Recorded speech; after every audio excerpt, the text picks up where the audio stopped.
Hello students, welcome back to my channel. So today we are going to start the chapter 10, which is inheritance. So before we move on to the concept of the inheritance, let us try to understand what is the meaning of the word inheritance means in dictionary.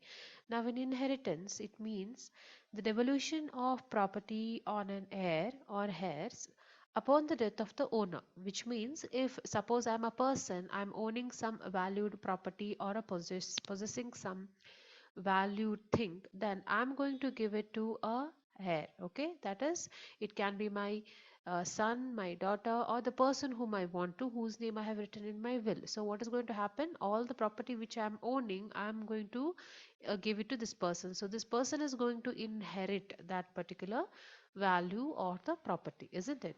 Now the same concept we are going to use in the C as well. So if at all I have something called as a class, we all know that class contains data, member data, and member functions.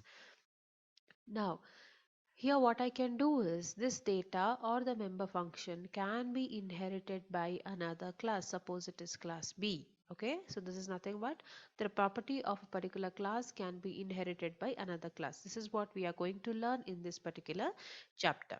Okay, so before moving on to that, let us see what are the objectives of this chapter. The first one is to understand the concept of inheritance. Usage of inheritance. So once we understand the concept, where we are going to use it, the role of visibility mode. There are visibility modes, different types of visibility mode we are going to learn. Levels of inheritance, concept of virtual base class, concept of abstract class, and constructors and destructors in derived class. So this constructors and destructor we have already studied. Now if at all we are using it in the concept of inheritance, how we are going to use it. So these are the main things which we will be learning. So we will be covering some of this topic in today's session. So let us start. So what is an inheritance when it comes to the C concept? So inheritance is the capability of one class to inherit the property of another class. So like I said, like the normal definition, usually where persons are involved, here we are involving the classes. So what is going to happen? Inheritance is the capability of one class to inherit the property of another class. So here class B has a capacity to inherit the properties of class A. So class A becomes the parent class and class B becomes the class which is going to inherit. So in this, the terms which we use here are base class and derived class. The class from where the whose property we are going to derive becomes a base class, and the class who derives the properties of another class becomes the derived class. Right? Okay. Let's move on to the next one. So it is important aspect of the object-oriented programming. Of course, when we are learning the object-oriented programming, when we learn the features, we have also seen inheritance, isn't it? So that has becomes an important aspect of the object-oriented programming. Reusing the properties of existing ones. So class A has already data members and member functions defined in that. So by inheriting those properties, what I'm going to do is I'm doing reusing the same properties, isn't it? I need not define the datas and the member functions once again. I can reuse the already written codes. So reusing the properties of the existing one. C++ allows the user to create a new class from an existing class. Okay, so C++ allows us to create a new class from the existing class. The derived class inherits all the feature from the base class, and it can have additional feature on its own, which means what I'm saying is, apart from whatever the feature I have, whatever the data and the functions I have, I will inherit this. Apart from that, I can also have my own property. Okay, this is just like if a person's property I am inheriting. If a person's has certain piece of land, I'm inheriting that land as well as I'm adding my own land, isn't it? Something like that. So I'm deriving certain features from this class, as well as I can have my own data members and member functions. So that is what this means, right? Okay, so let us see the definitions of base class and derived class. This is a important concept. So this definitions usually comes for 1 mark. So what is a base class? It is a class whose properties are inherited by another class. It is also called as a superclass. Okay. So a class whose properties are inherited by another class is called as a base class, wherein which the class that inherits the property is called as the derived class. So you can see here always the base class comes from first, and from them I am going to derive the property, and the deriving class becomes my derived class. Right? So what is the advantage of doing this inheritance? So first of all, reusing the existing code, faster development time because of course I need not write the code once again, easy to maintain. If I'm maintaining it in the base class, automatically it gets maintained in my derived class as well. Easy to extend, isn't it? All I need to do is, if at all I want to add some more feature, derive it from a base class, and in the derived class all I need to do is add some more features. So extension is easy. Memory utilization, isn't it? I'm going to do a better utilization of memory using the inheritance. So these are the very 5 important advantages of your inheritance. Right, students? Now, defining derived class. So if at all I want to derive the properties of another class, so how I'm going to do it? What is the syntax I need to follow? So let us see that. So when you declare a class, you can indicate what class it derives from by writing a colon after the class name. So usually how do we declare a class? Usually I will say class, isn't it? Then I'll mention the name, and then I will have my properties mentioned here and the semicolon, isn't it? Now what I'm going to do here is, it is saying when you declare a class, you can indicate what class it derives from by writing a colon after the class name. Okay, so as you can see here, this is my keyword, class is my keyword. Okay, this is the keyword, this is the name of the class, which is nothing but in this case I have written name. Then I'm going to say colon. Okay, then we have something called as a visibility mode. We are going to learn in detail about this, okay, in today's session itself. So then we have visibility mode, sorry, it's up till here, and then this becomes my base class name. Okay, so whenever you are using an inheritance, if at all your class is inheriting the property of other class, these are the 4 things which need to be there in your class declaration. So which are those? In fact it is 5. So first is the class keyword, then the name I want for my new class, then the colon, right? Then the visibility mode. Visibility modes can be private, public and protected. Okay, why we are using that, we are going to learn in detail. Then the name whose property you are inheriting. For example, if I want to inherit the class A, so in this case I will say, for example, visibility mode I will say public, and then I should say A, which means the class whose name is going to inherit the property of class A. I hope this is clear. Okay, so see here where class is the keyword, derived class name is the name of the derived class, that is a new class whichever you're creating. Colon shows the derivation from the base class. So colon is important, it is showing that it is deriving from which class. Immediately after the colon comes is visibility mode. This visibility mode specifies the type of derivation, okay, and the base class. Base class is nothing but the class from which I am deriving. So in my this example I have written A, which means I am going to derive or inherit the properties of A, right? Okay, so now that we know the syntax, let us see a example. So see here, I have class father. Okay, the name of the class is father. I have private member, name and age. I have public members, these many public members I have. Right now I am declaring another class whose name is son. Okay, now the important thing is I'm saying colon here, and then the visibility mode is public, and then I'm saying father. Now remember that this father is nothing but the class name, this one, which means I'm going to inherit the properties of this one over here, right? So this is, since this one the visibility mode is public, we say that publicly derived class, this class which is the father class has been derived in the public mode by this inherited class or the derived class. Clear? So what is going to happen?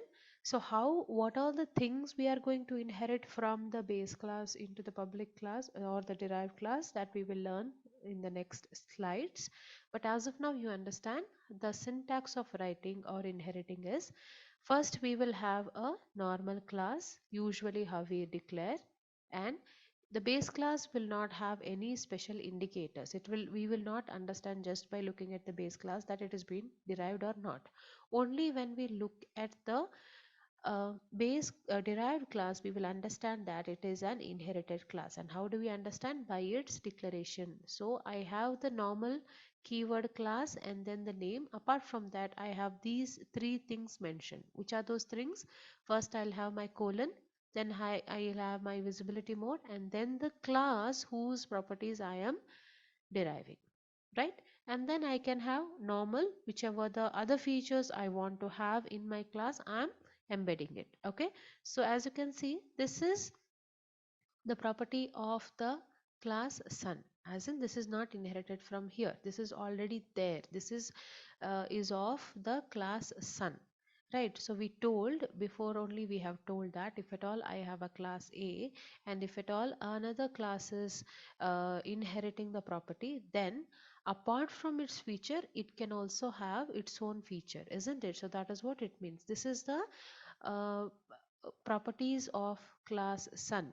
Okay, and apart from that, it is also inheriting the properties of the father. So this plus these becomes the properties of now class sun. I hope this concept is clear. So now, what is this different types of derived classes? Okay, private derived classes, public derived classes, or protected derived classes. Let us see them one by one. So very first one is private derived class. So how do I declare a private derived class? Again, I'll mention class, my new class name, colon. The visibility mode over here is going to be private, and then the name of the base class. Rest of the thing remain same. Okay, so if you want it to be a protected, what you will write is, you will write it as protected, or if you want it to be public, then you will write it as public here. So these three keywords makes the difference, that how you are deriving your class, how you are deriving the property from the base class to the derived class. Okay, so as you can see in this example, we have written protected um, instead of private. So in the first example, we had written public. Okay, this is public derived class. Next we have private derived class. Next we have protected derived class. All the differences only in the visibility mode. So what is this visibility mode exactly? Okay, so this visibility mode, as you can see here, it can be private, public, and protected. In the definition of the derived class specifies whether features of the base class are privately derived or publicly derived or protectedly derived. This is very, very important. Now we have learned the access specifier, isn't it? In the previous classes, we have learned the access specifiers. That is how we are going to access. So whenever we are declaring, for example, if you forget about the inheritance, if at all I am talking about the access specifier, we know that I can either mention it private, public, or protected. This is nothing but an access specifier, isn't it? So when we write within the class, they become access specifier. But if at all I'm mentioning it in the inheritance, that is in the declaration part, then it becomes a visibility mode. So students, don't get confused. When you're writing it within the class, that is the private data member public functions, that becomes the access specifier. But when you're mentioning it, when you're inheriting, when you're mentioning it in the declaration part of the class during the inheritance, they becomes visibility mode, right? So see here, visibility mode tells us whether the property, for example, if I have a class A, as we say, class B, isn't it? I'm inheriting, whether I am publicly inheriting, whether I am privately inheriting, or I am inheriting it protectedly. Now, what is the meaning of this? Okay, so that we are going to see in the next table. When you see that table, it all becomes clear to you. Now, This visibility mode, it controls the access specifier to be for inherited members of the base class in the derived class. Now, what is the meaning of that? Now, let me just explain. Suppose I have a class here. Okay, this is the let us take the same example. This is my father class, and I have what all the different kind of access modes possible here. I can have private, isn't it? I can have public, and then I can have protected. Now, if at all I am inheriting in the son, so we have seen in the first example publicly, if at all I am inheriting publicly, first thing you should know that any private data member of a class are not inherited by anyone. Okay, this is not inherited by any derived class. That if at all I am inheriting this, the private is not inherited by any of the derived class. Okay, now what is the meaning of I am publicly deriving or the publicly I'm inheriting? Now, publicly inheriting is nothing but if at all it is protected, it will remain protected in my derived class. That is the same data member becomes a protected member, and if it is a public member, then it becomes remains public. Now, this is in the public visibility mode. Okay, now what happens in case of a protected visibility mode? In the protected visibility mode, the protected as well as public both becomes protected. Okay, so when they come to the derived class, so this is my derived class son, isn't it? They becomes protected data members. Which one? The public as well as protected. Under the protected visibility mode, they becomes protected data members, wherein which your public members and the public members remain public, protected member remain protected when it comes to the public visibility mode. In the private visibility mode, in any mode, remember, none of the derived classes can access the private data members of the base class. None of the data members can be accessed from the private visibility access mode in any visibility mode, be it protected, be it public, or be it private.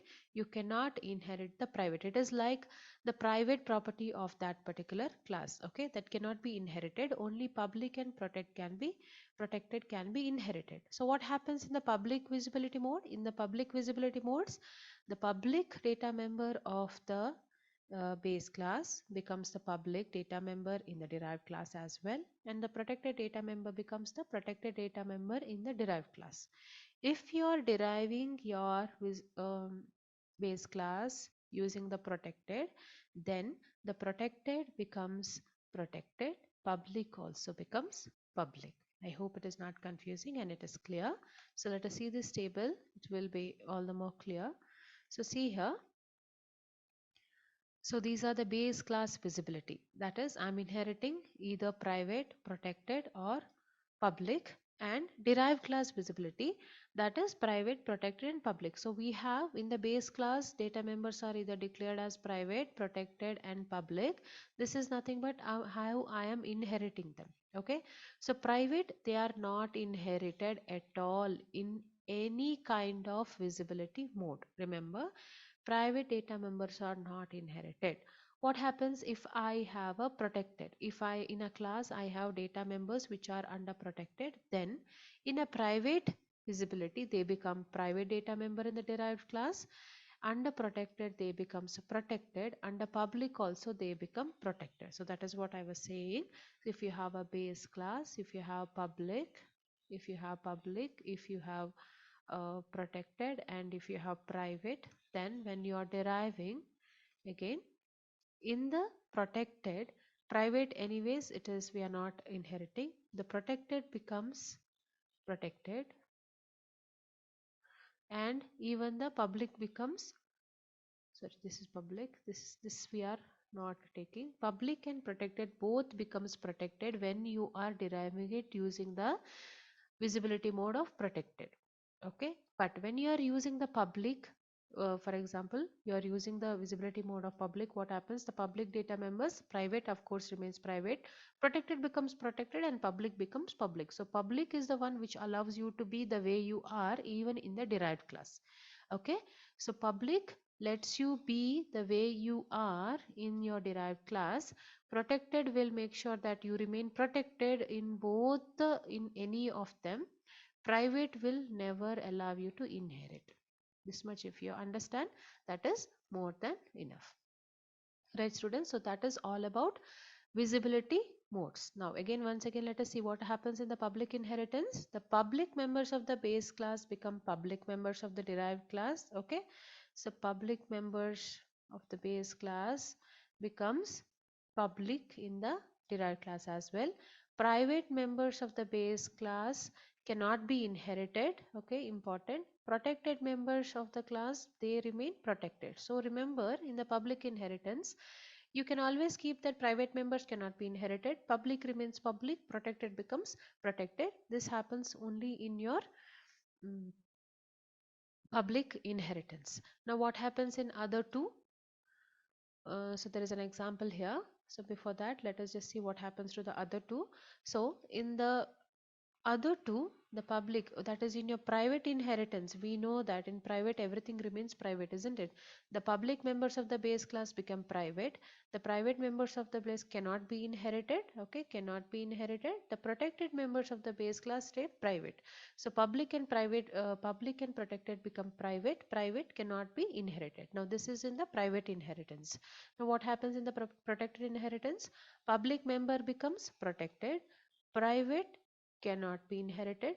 Protected also remain protected. So in the protected inheritance, what happens? Public and protected both become protected, wherein which public, the private cannot be inherited. I hope these 3 points are clear. Right, now let us go back and see the example.